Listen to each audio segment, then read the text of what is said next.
Fems, gak bisa dipungkiri ya, banyak wisatawan asing yang kesemsem melihat keindahan alam dan kebudayaan masyarakat Indonesia. Kalau soal ini sih, Indonesia juara, Fems. Tapi Fems, ternyata wisatawan asing yang berkunjung ke sini juga terkadang dibuat terheran-heran loh sama kebiasaan sehari-hari orang Indonesia. Mungkin bagi kita hal tersebut biasa, namun bagi mereka mungkin terlihat aneh. Tisu toilet menjadi tisu makan. Nah ini nih, jangankan bule, kita aja yang orang lokal terkadang takjub dengan hal ini.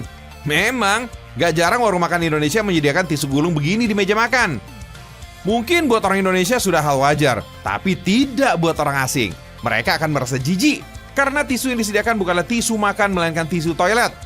Bisa jadi kebiasaan ini muncul karena beberapa hal. Pertama, karena tisu toilet harganya paling murah. Ya, namanya pedagang kecil pasti cari keuntungan ekonomis dong ya. Jadilah dipilih si tisu WC ini untuk mengurangi pengeluaran saat berdagang. Ya, kadang emang sih ya, orang Indonesia kalau pakai tisu ngelap tangan habis makan, suka seenaknya aja. Pakainya nggak kira-kira. Padahal udah disediain tempat cuci tangan atau juga kobokan. Jadi deh, banyak warung akhirnya memilih si tisu paling murah ini.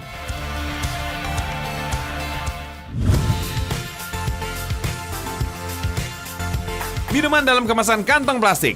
Yang ini nih gak kalah ajaib bagi mereka. Emang sih, di Indonesia umum banget minum pakai kantong plastik bening dan sedotan.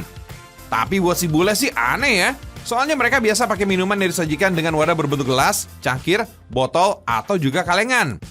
Di Indonesia, kantong plastik begini bukan cuma dipakai buat minuman. Banyak juga jajanan yang dibungkus pakai plastik bening begini. Ada siomay, cilok, cilor, macem-macem deh. Kalau nggak percaya, lihat aja jajanannya anak-anak SD.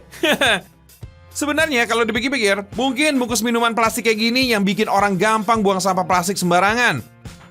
Kadang bikin kotor lingkungan, Fems.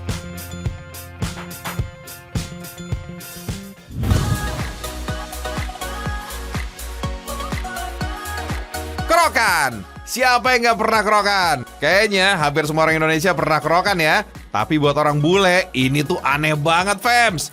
Mungkin ini nih, Fems, istilah masuk angin hanya ada di Indonesia aja. Enter win. Dan kerokan adalah salah satu cara pengobatan yang ampuh dan hanya berada di Indonesia untuk mengatasi masuk angin. Bukan hanya orang biasa, bahkan artis-artis Indonesia pun banyak yang punya kebiasaan kerokan saat masuk angin. Ini pastinya akan jadi sangat aneh buat orang asing yang baru pertama kali melihatnya. Mungkin bule-bule ini berpikiran kalau kerokan itu adalah hal yang menakutkan karena seperti dicambuk. Emang sih, efek guratan merah di punggung karena kerokan kadang terlihat nyeremin.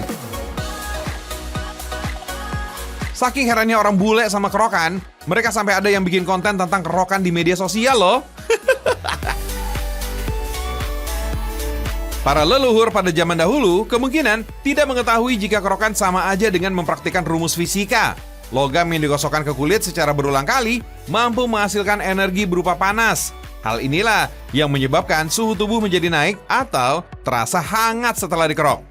Pemahaman kebanyakan orang tentang ada angin di dalam tubuh sebagai penyebab masuk angin ternyata adalah pendapat yang salah. Faktanya, gejala masuk angin timbul akibat udara dingin yang menyebabkan pembuluh darah pada kulit menyempit sehingga menyebabkan otot-otot kekurangan oksigen. Setelah dikerok, biasanya akan muncul jejak merah pada kulit. Kebanyakan orang berpikir semakin merah jejak yang timbul menandakan angin yang dikeluarkan makin banyak dan kerokan berhasil, Fems. Faktanya, dalam dunia medis, istilah jejak merah ini bisa digolongkan sebagai keadaan inflamasi atau pembengkakan, di mana pembuluh darah kapiler yang tadinya sempit dan kosong kini melebar dan terisi oleh darah. Gimana, Fems? Buat kamu yang di rumah, suka kerokan juga nggak nih?